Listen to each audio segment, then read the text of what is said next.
শুভ দুপুর বন্ধুরা, কেমন আছেন সবাই? আশা করি সবাই ভালো আছেন। আজকে রেসিপিগুলি কি বানিয়েছি আপনাদের সাথে শেয়ার করতে এসেছি। আজকে আমি বানিয়েছি মাছের দো পেঁয়াজে, মানে মাছের দো পেঁয়াজে বললে ভুল, এটা একটা মাছের পাতলা ঝোল বানিয়েছি। তো পাতলা ঝোলের জন্য প্রথমে আমি মাছটাকে ভেজে নিলাম। সেই ভাজা তেলের মধ্যে দিয়ে দিলাম কিছু পেঁয়াজ কুচি।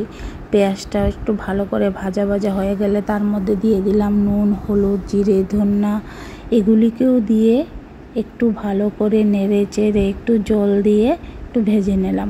মশলাটা ভালো করে কষানো হয়ে গেলে তার মধ্যে দিয়ে দিলাম আর একটু জল। এই জলটা একটু ফুটিয়ে ফেললাম। ফুটানো হয়ে গেলে দিয়ে দিলাম মাছের ভাজাগুলি একটু সেদ্ধ হয়ে গেলে ঝোলটার সাথে মিশে গেলে আমি এখানে দিয়ে দেব সামান্য ধনিয়া পাতা কুচি। এভাবে আমি আমার রেসিপিটা আজকে বানিয়ে নিয়েছি। আপনারাও খেয়ে দেখবেন বানিয়ে, কারণ গরমে দুপুরে এই ধরনের হালকা পাতলা ঝোল খেতে বেশ ভালো লাগে। তো আপনারা একবার বাড়িতে বানিয়ে অবশ্যই ট্রাই করবেন।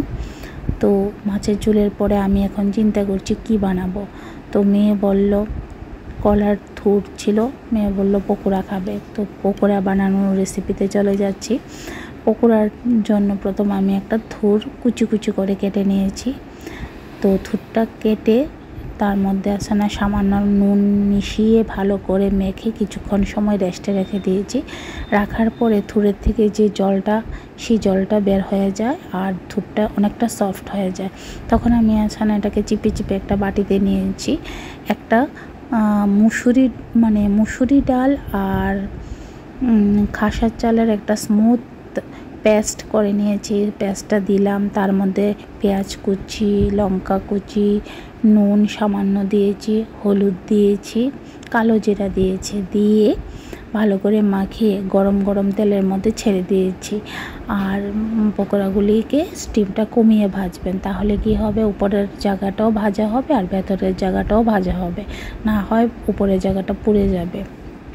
তো এইভাবে আমি পকোড়াগুলি ভেজে নিয়েছি।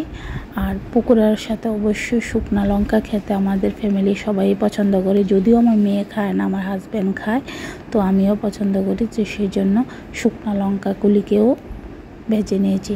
সেটা ভেজার সময় একটু নুন ছিটকিয়ে দেবেন, তাহলে মুচমুচে থাকবে অনেক সময়।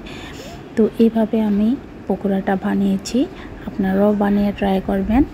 তারপর এই সামান্য রেসিপিগুলি আমি আপনাদের সাথে শেয়ার করলাম, কারণ আমার কাছে আর বেশি টাইমও ছিল না। হাজব্যান্ড আমার খাওয়া দাওয়া করে চলে যায়, তো এই সামান্য সময় এতটুকুই আমি করতে পেরেছি। তো এই থালাটা সাজিয়ে নিলাম, দুপুরের মেনুর থালাটা যা যা রান্না করেছি তা দিয়েই।